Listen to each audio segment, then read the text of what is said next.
Bismillahirrahmanirrahim. Assalamu alaikum viewers. I'm your host SM Hali, presenting another edition of Defense and Diplomacy. Today we are going to talk about the fresh wave of terrorism, which includes the carnage at Lahore. We'll also talk about the Indian raw operative who has been incarcerated, and of course his network which is being rounded up, the dharna which took place, whether it was a coincidence or what, and of course we will talk about means of going forward with an action plan to counter the terrorism. But first thing first, an introduction to my guests who actually need no introduction. We have with us Brigadier Ishaq Khattak, very renowned defense analyst. Welcome to the show, sir. Thank you, sir. And we have with us Rana Athar Javed, who is an international analyst. Welcome, sir.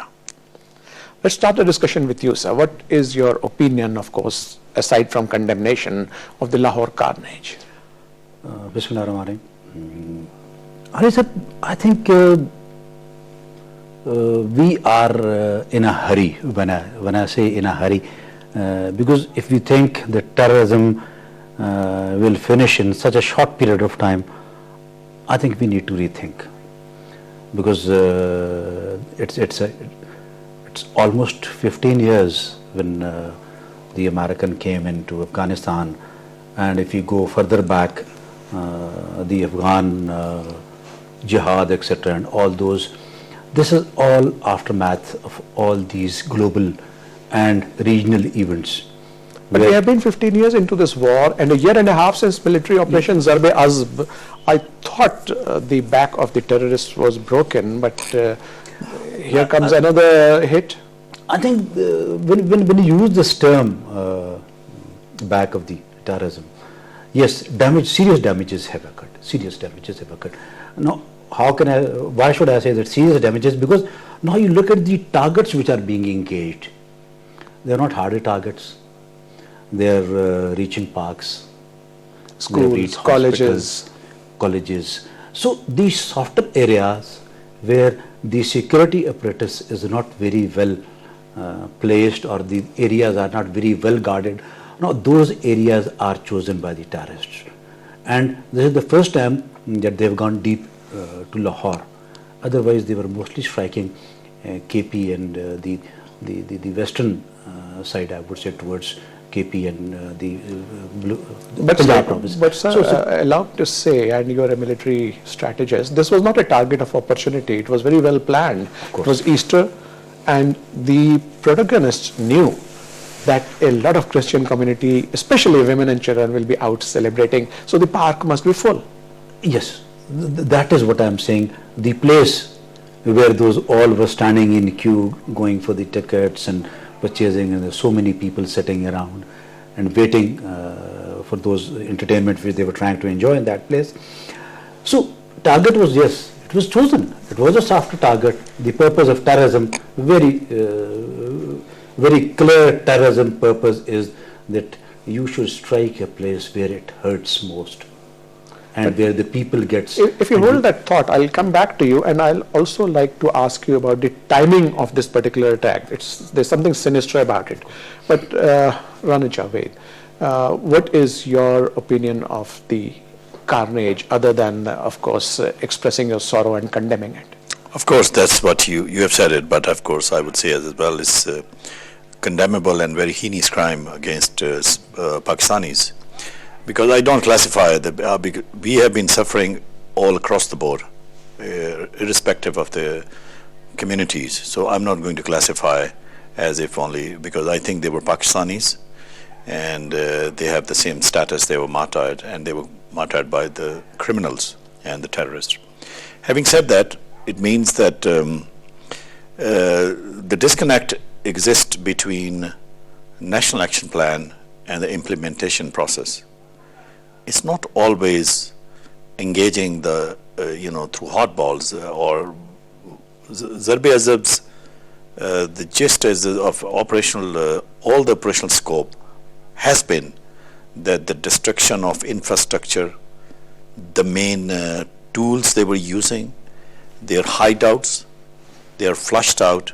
They've been tackled from Wana to Shawal, and expanding the outreach. Now operational scope has been expanded inside Karachi, then in Balochistan, then in southern Punjab, and now in entire Punjab province, including Faisalabad, Jhang, Bera, Sargodha, all these cities, Muzaffargarh, for example. What I want to say to you is, unfortunately, isn't this a knee-jerk development? no, I don't think so. It's a knee-jerk, because there has been calls for operation, for the full-scale operation. The reason being is disconnect, I have said, is that this project of countering terrorism and violent extremism will be at least for 4 decades to come. Why I say this, because one generation is of 23 years old normally, and our 15 years old now are actually what we should work on them. Because 20 years, 30 years, these people, they are suffering for the past, all these 10 years. The extremism and the radicalization, that part has not been tackled in its really, in a real manner, because that needs, where the government needs to step in, and which I am afraid to say that they are really taking a lot of time. So we'll talk about the solutions. There is a reluctance. We'll talk about the solutions in a little while. Coming back to the timing, 2 things I need to mention.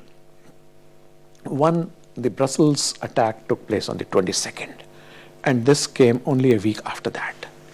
And there seems to be a connect, because the Daesh, in that case, of course, the Daesh has taken direct responsibility. In this case, in the Lahore carnage, the Daesh, what you call, Ahrar, which is supposed to be an offshoot of the same group.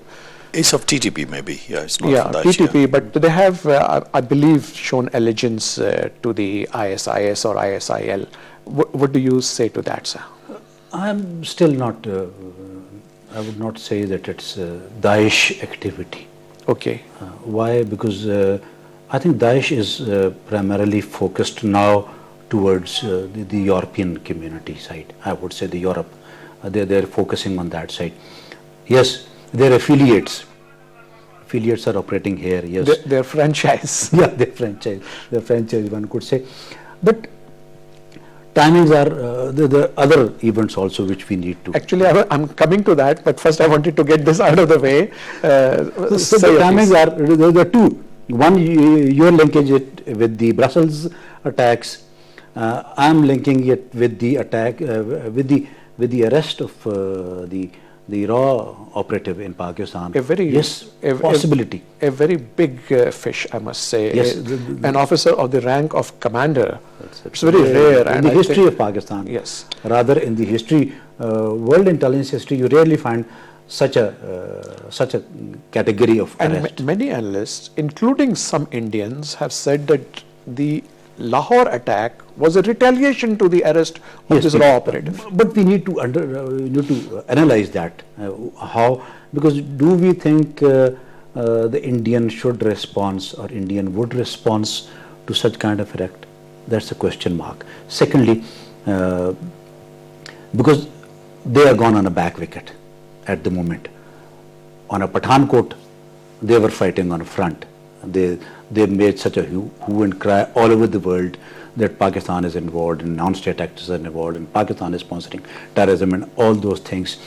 And if after this this raw operative, if we find again the footprints in Lahore, so that's very serious then. Then it's very serious. There would be but possibility, I'm not ruling out the possibility, because they have been operating such kind of activity. The other timing, sir, see, 27th is the date that the Pakistan Joint Investigation Team crossed over into India for the Pathankot investigation. And on the same day, the Lahore carnage occurs. I mean, there is something sinister about it. Yeah, there is another linkage also, we talk. But what I say, Indian have the capability. I don't say they don't have the capability, because they have now everything is in black and white available, rather on a video available. When Bhushan says that yes, they were involved in Balochistan and Karachi. They were involved in Karachi too. They are involved with TPP-3. They are involved with CPAC. So what area is left? That means that they have dug in quite well. And But this is something we have been screaming about for the last 6-7 years, and this is the first time we have caught the smoking gun and direct proof of state terrorism. of course, state terrorism, if you recall in the last program, I was talking to somebody, I said, India is not sending non-state actors, but they are sending state actors. State actors are involved in terrorism in Kashmir.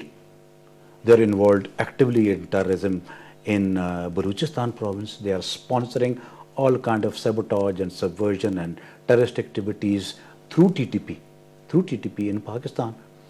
And now their actual, the serving officer arrested in Balochistan further confirms almost everything. And who is singing like a canary. But let me ask Ranata Javed, what is your opinion about the coincidence of various occurrences occurring at the same time? I think it's to be honest, for me, as a professional, I think it's not coincidence. It's normally what it happens. He might have been arrested in the early March, and then the network was neutralized.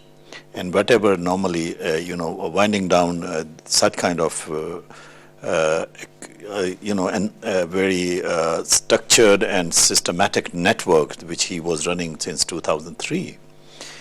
Itself, what they do is, in the intelligence, of course, this kind of thing, normally what we read in the open source, that when they leave this thing, they neutralize the sleeper cell, they activate it in order to get the maximum what they wanted to achieve.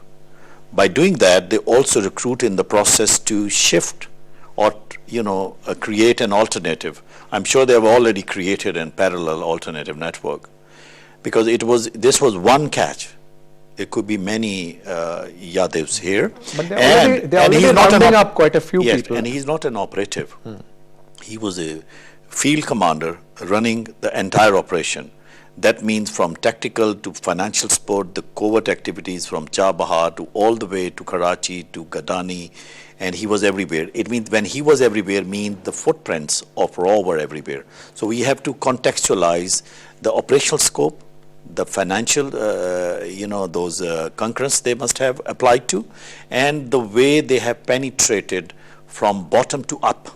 That means that they must have penetrated in the business community, in the media, in all other places, because they need all those components to bring out a comprehensive operation. And that is what exactly happened. That when he was caught, his 3-4 businesses which he started from the start from Iranian soil. He used Iranian soil because Iran is our friendly country.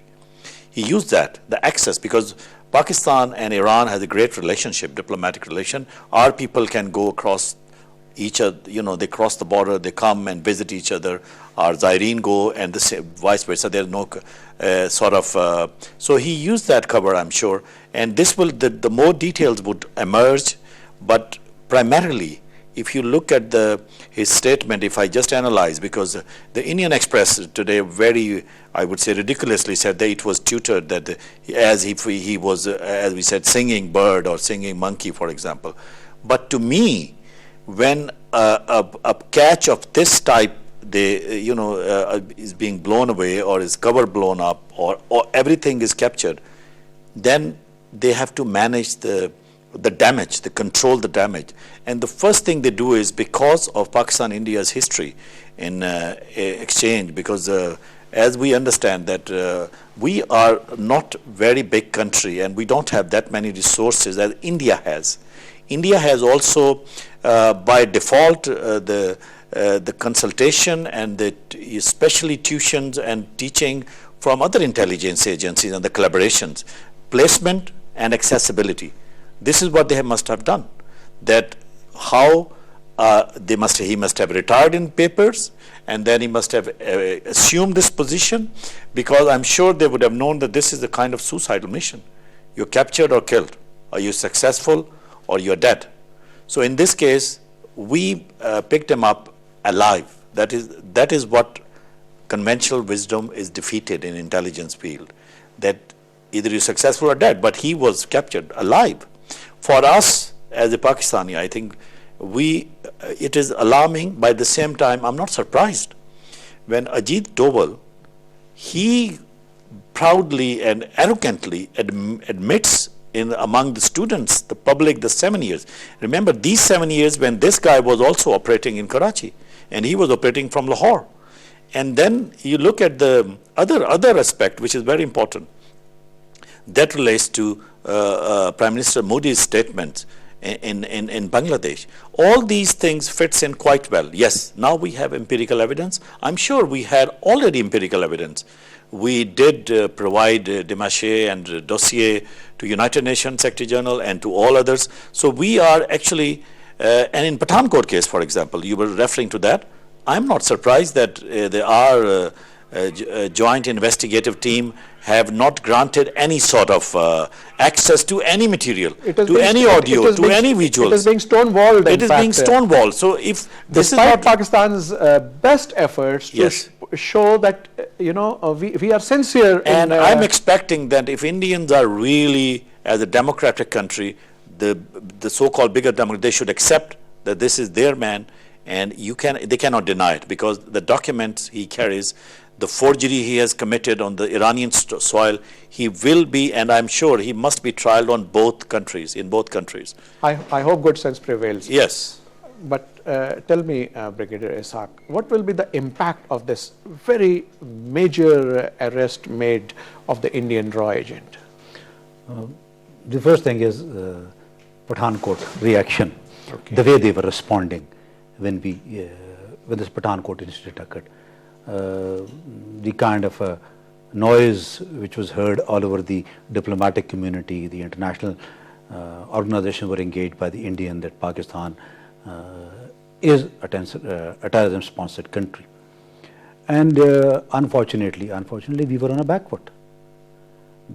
And we had to send people, and the government had to register an FIR, and all those events indicate that yes, we were playing on a weaker ground. Now, after this event, now we are on a higher note now. Why? Because this time, in between, another incident occurred. If you recall, Pakistan gave information to the Indian intelligence that there's a crossing, and it is in the Rajasthan sector, and ultimately Indian arrested, I think, 3 people out of those, and those are all non-state actors. True. So that's a positive. That means we wanted to get rid of this kind of an activity and improve the relation with India when it comes down to the political government side. But this event, it was clearly, otherwise it has been accepted by Modi also, that he was dismemberment of East Pakistan. Number one, yes, we were involved. Now that was acceptance. Okay, it's old, 71 and now 2016, but now fresh. But look at Raw's involvement. I mean, if you have read Ashoka Rana's book Inside Raw, and then my very detailed set of articles which is there in my book Defense and Diplomacy, Raw at War, I've given a whole history of Raw's actions and machinations against Pakistan, starting from the dismemberment of East Pakistan. And now this actually proves that India is hell-bent upon dismembering Pakistan, destabilizing Pakistan and whatnot. If you count the bigger objectives of the Indian, he categorically said the Balochistan. So they want insurgency to remain alive. So ultimately that portion of Pakistan is also separated. Ultimately that is what is their objective. One. Secondly, coming on to now Karachi. Before that, he has talked about the port of Gwadar. He has specifically named the China-Pakistan economic corridor. So those are the fresh targets. Yeah. These are the fresh objective. I'm talking of in the series, start from Balochistan, go to TTP, Karachi, sectarianism. All these are the grey areas where Pakistan, you could say, has been targeted repeatedly by the we had vulnerabilities in these areas, and India exploited it. Of course, we admit that, because we have a problem. We also have a problem at home. If we are able to strengthen our religious leadership and others, strengthen the resolve against those who are defaming Islam, that would be the biggest achievement. I mean, we as a Pakistani, you need to have an economic development, but the social development on the basis of which we tolerate exist with all other Pakistanis would have been correct, as Baghdadi Ishaq saying. And then CPEC. Yes. The most important is It's our lifeline. CPEC is a game changer. Everybody says it's a game changer. But the Indian Prime Minister is on record saying that he is opposed to this. He's It is opposed to it. intolerable for him. So the objective of this raw officer was also one of the objective was CPEC. Now, what else do we require against India? Now, when I'm reaching at this stage at a state level, what else do you require to raise your concerns and to raise concerns to the highest levels, maybe diplomatic levels, or And maybe it also shows, Hali Saab, that if the determination of India to destabilize and destroy Pakistan's economic future through implementing social chaos theory and sending field commanders with the full illegal intelligence network covert operations in our country while we are fighting a war which would have implication in favor of NATO and ISAF in Afghanistan and wider region.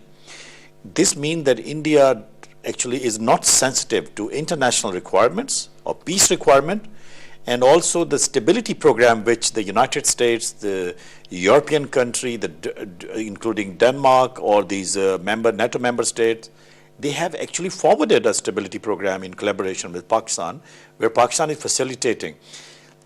It also has, I have also looked from another angle, that when India building dams on rivers in Kashmir, what else we had actually in this? We have a climate change we are facing, we have other problems. It means that the multifaceted problems for Pakistan facing, only the hope which emerged after CPAC signing was that while a superpower is giving Pakistan and Pakistan's next generation ability to connect to the Central Asia and then Europe subsequently. That means this was not swallowed by Prime Minister Modi, but I would also say that Pakistani government and the state, entire all structure must remain steadfast, must present resolve to all Indian aggression, irrespective of engaging in arm race, which we are not, and all the propaganda, rhetorical devices which India explores every now and then against us. We should remain vigilant that our home we have to put in order, and which is not in order. It is in completely disorder. That we need to solve it. As I said from the start, the counter-violent extremism, it is the duty more of religious leader and then ordinary persons, because they understand religion more. So please. But one more thing also Pakistan need to do at this very moment is, we have been raising concern about Indian presence in Afghanistan, in the consulates, I would say, the embassy-based operation which they were conducting, and Iran. No, and even there are, you see, there's the embassy there are the 4 consulates in Afghanistan, and there are at least 10 trade missions which are surrounding Pakistan. Pakistan. Coming on to initial, the embassy-based operations. 4 consulates, 1 embassy in Afghanistan, a consulate in Zahedan. Let's forget about Tehran, that's too far away. But Zahedan, Indian consulate in Zahedan is a serious issue. We have been raising this with the Iranian, not on an open level, but we at an agency level, we at a defense delegation level, we have been raising this concern with India that Zahedan has been extensively used by RAW. Now, we have been raising this, and now it's confirmed now. And not just us. Christian Fair, foreign policy, she wrote about Zahedan as well as the trade missions and consulates in Afghanistan, that they are being swarmed with raw operators. With Chuck Hagel, the former defense secretary of United States. He said it on record. He said it on record, and he was punished, by the way, later. And next is, this is the diplomatic mission, embassy-based operation. Now let's get on to the non-embassy-based operation. There are over 20 medical missions in Afghanistan. That's one. They have educational presence, they have technical presence. Engineer Corps. And as I mentioned, trade missions, 10 of them. Yeah. Then let's get on to Chabahar. we're talking Afghanistan, but we are not talking on Iranian side. Chabahar Indian presence is not a new. Everyone knows it. We have been raising it also with them. Now, why did Indian come to Chabahar? Because they were trying to counter Gwadar. Iranians were not happy with the Gwadar because Gwadar cannot be overweighed by the Chabahar. It has its own strategic significance, reasons to believe it's the only deep sea port available in the region. Otherwise, you have to go to Bandar Abbas, which is too far away. So, to counter, they got help of Indian to build and help them in Chabahar. And not just Chabahar, but the road. So, coming on to from Chabahar, they wanted them to build north-south corridor right up to Turkmenistan. In between, Zaranj Dilaram Road, 217 kilometer, entirely Indian funded, Indian built BRO presence in Afghanistan. Now that was for what? So that is that Pakistan should not get economically strengthened, improved, self-sufficient. Now all these objectives, we have been raising these concerns at various forums. Bilaterally with Iranian, bilaterally with Afghans, with the American, with the UN, with the NATO, but they said, but now, the question you said, how can we need to encash this movement now. Indian cannot negate it. But they are still in a state of denial. But that's what happens. I was on 4 different Indian channels and I was bombarded that you guys are lying. And I said, how are we lying? Or your operative, he was operating under a false name. And what business did he have here? They even went to the extent of claiming that we may have kidnapped him at Chabahar and brought him here. Yeah, that mean Iranian border is so porous that anybody could go. I think it's also insult to the Iranian security services and their forces there, which is very professional. I would like to add one thing on Chabahar. You see, as our brotherly country, we really, Pakistan doesn't have any objection for them to develop Chabahar in a competitive mode. We would love that. No, we wish them well. We wish them well. The issue is not about the Chabahar contesting Gwadar. I mean, maybe it's a one impression, of course, which is correct from the economic angle. But if I look at the diplomatic angle, I think President Rouhani's visit to Pakistan, has been very positive for Pakistan because they came. The incident occurred at that time, and I'm sure because Iranians are a very responsible nation, and I'm sure they will understand that the relation between Pakistan and Iran had been great for the past. There may be ups and downs, but we still are brotherly countries. And we must be sensible and sensitive to each other's concern. Pakistan has addressed, if you remember, the concerns on the borders of Tuftan, and Pakistan did engage diplomatically with Iran. On this Chabahar, I think what Iran needs to do is, which we will say is fair to ask to Iran, is not allowing illegal activities of RAW. Otherwise, collaboration and investment from Indian businessmen with Iran, that's a sovereign country's right to do it. So we are not saying that. We are not dictating that Iran should not have Chabahar develop or should not have any ambition in the region. We are not saying that. As Ishaq Sahab was saying, that we are concerned the point, that we the point, sir, is that yes. Iran has a very effective intelligence system. Absolutely. So I'm sure it can keep an eye on the raw operatives and stop them from machinating against Pakistan. Because that's also, it goes against Iran's regional role, because Iran has been, for the past 1 year and more than that, after international negotiation, Iran has been a source of stability. And that the evidence of that the President Rouhani came, and that's a very important, that was a high-level visit. So we expect that Iran would be more cognate to the situation. But one thing I want to add, Halisa, before you move on to, that's our concerns we are raising time and again. And we can see that Indians are really stubborn in admitting, and I'm sure they will not. It is quite possible that in coming day they may deny totally that he's an Indian.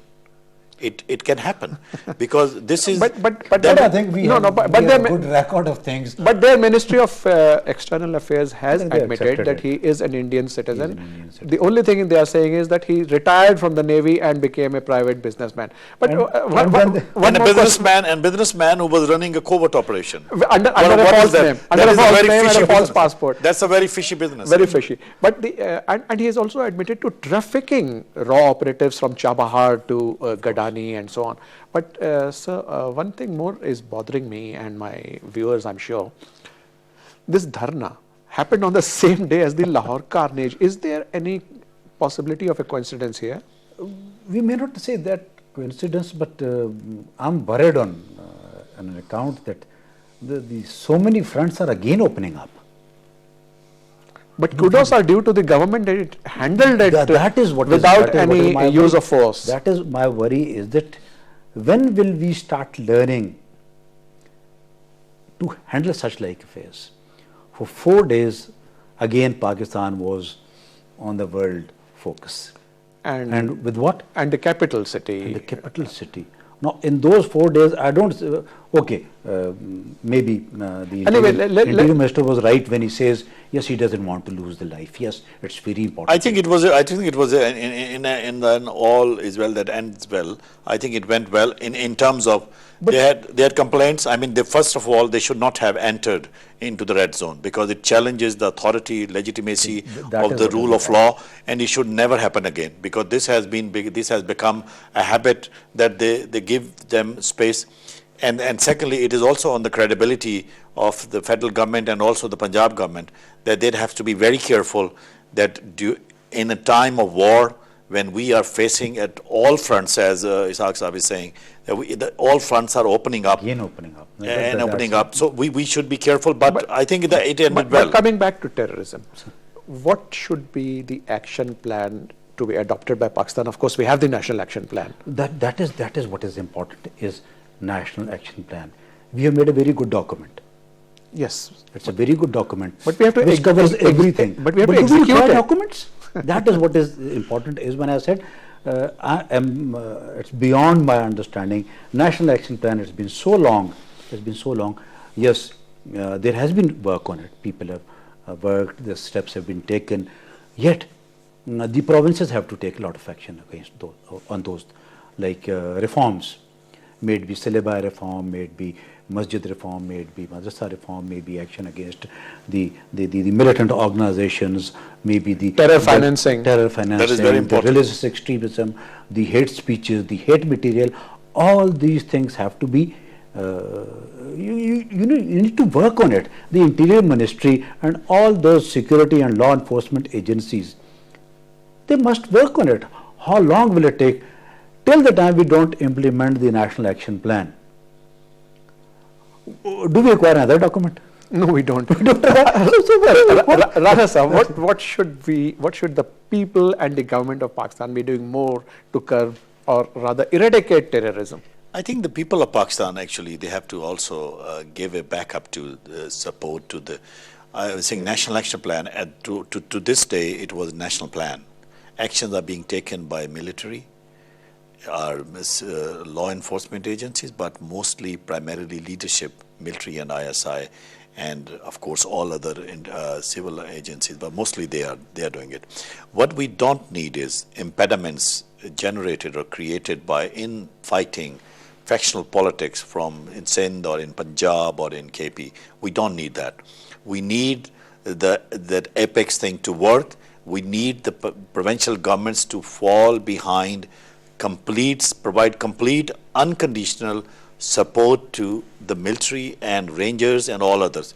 It should not be like a schoolboy that the people have to grant an extension that I don't like it in the end, that why are you going to these premises. The issue is that the expansion, the terrorist network, especially the financial and the better sympathizer, are expanded in such a monstrous fashion.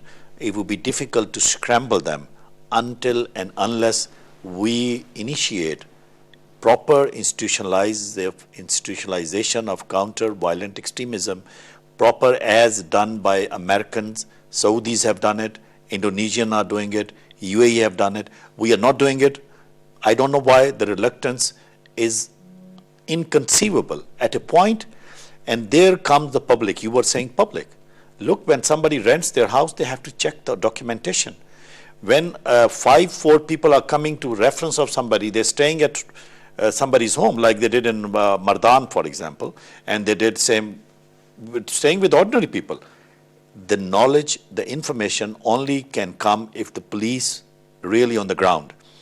SHOs, these special branch people, they operate properly, as they had been doing 40 years ago.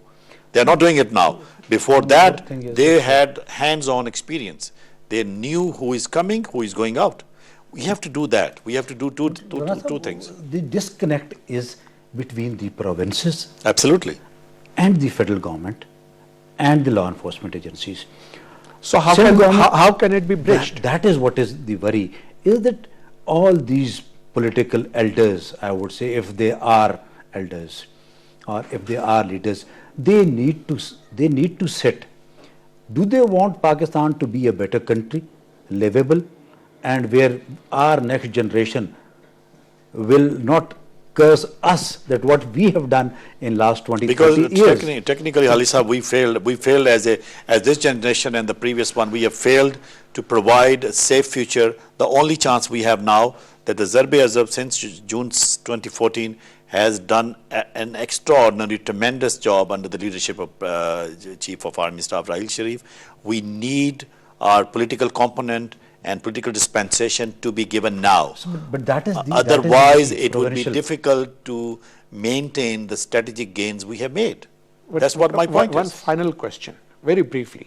The role of the media is central to all these actions which we are talking about. Yes, I was very happy when this incident of Qadri and response the media gave. I think it was positively handled. That day I was sitting with somebody, he said, it's on a Facebook rather, and it's a very interesting account. The gentleman says that what is the death rate, annual death rate in Pakistan of any kind of incident, or what is the terrorist activities rate or crime rate, or name any unlawful activity, and compare these with the American data or with any other country data. Is it so fluctuating, or there is so mega difference between the two? He said no, that is not there. So what is it? The difference is that how the media is covering that. Now let me tell you, the RAW in India every week calls the media heads, and in categoric terms they are told what is to be covered and at what quantum it is to be covered. And what not to be covered. And what is not to be covered. And then come down to CNN. Let's come down to BBC. They are developed countries. We are developing or underdeveloped, whatever. I was trying to write something about the recent dharna, and the heading I was giving was Mazhabi Intiha Pasandi Ya Madar Pidar Azad. So what are we trying to? We need to understand the media should not be Madar Pidar Azad. It is never. It is nowhere in the world. But our media is also evolving, and as you rightly said, it is in the process of maturing. I think they have evolved and they know what their interests are, because that's what I said. Because for our private media, especially, because the state media doing is just great, our private media needs not to glorify the extremists, the religious Which in fact is ideologues. one of the points of the National Action Plan. And most importantly, stop reporting only negative news. In 200 million country, we have lots of positives. We have lots of images, perception they can build. If you look at the other media, they will show their, the private media without caring of the rating and the advertisement. They will show what is going on in their universities, the achievements of their scientists. I mean, at the time we are speaking, there may be a lot of positive things happening. But if one small something happens, incidents in in Karachi, the biggest city like New York, you will find a problem that for maybe 3 hours are devoted to that. But I have not seen in many years, for the past maybe 15 years, I have never seen that our private media in their prime time showing something positive, which is really regrettable. That shows that Pakistani media is so independent from everything that they don't give a damn, and actually they retaliate if you push that. They say, you are trying to control us. You're trying to manage us. It has to be. It has to be. It has to be managed. In a nutshell, sir. And it has to be the way managed forward by you, and then the way forward by you. For me, the way forward is that there must be a coherent strategy to counter violent extremism practically by the government of Pakistan, must institutionalize it and must do it now. And for the media, clear lines are, you must report what is news value, but you must also report what is the value for our own perception and image of this country. We have discussed so many things. I'll focus on two things. One is the religious extremism, which is rising after the Qadri's incident. I think masjid reforms, although it's a difficult word, people may not absorb that easily, but they can play a very good role. But they have to be engaged. By whom? By the state operatives. Bring them at some forum, discuss with them what are our problems, how can we rectify, how can we improve. Because everyday dharna, blocking of the chalk and using the pulpit to enhance the emotions of the people. What do you want out of it? What are the objectives? Okay, there is no change in blasphemy law. We must not talk on that. There is no need to talk on that, because that's a law, and that's very correct law. And yes, implementation on the blasphemy law has to be very delicate, crystal clear, and dedicated efforts, so that there is no grey area which can be exploited no innocent should be the punished, actually. Yeah. No. In fact, besides implementation, we should also talk about the interpretation, the correct interpretation of the law. So one is this, very important. We got to engage these religious segment of the society, which is a very big segment. It's a very big segment. And then, of course, coming on to media, yes, you being a media person, they have to behave in a mature way. I think it's high time. We have had a lot of that. I hope nobody catches you behave on the word, on the expression. That word, let me call it a day or call it a night on this note. Viewers, with that we come to the end of this discussion. It has been very heartening to listen to two stalwarts who know their subject very well. The crux of the thing is that yes, there is a fresh wave of terrorism. But the government of Pakistan, the armed forces of Pakistan, the law enforcement agencies of Pakistan, they are all on the same page and trying to eradicate terrorism. What needs to be done is to mobilize and galvanize the people of Pakistan so that they stand united behind the government, behind its armed forces, and as one solid edifice, we face the scourge of terrorism. Only then it can be removed or destroyed. I'd like to thank you, Brigadier Ishaq. I'd like to thank you, Rana Atar Javed. Thank you very much. Viewers, keep watching us. Hope to see you in the next program, inshallah. Allah Hafiz.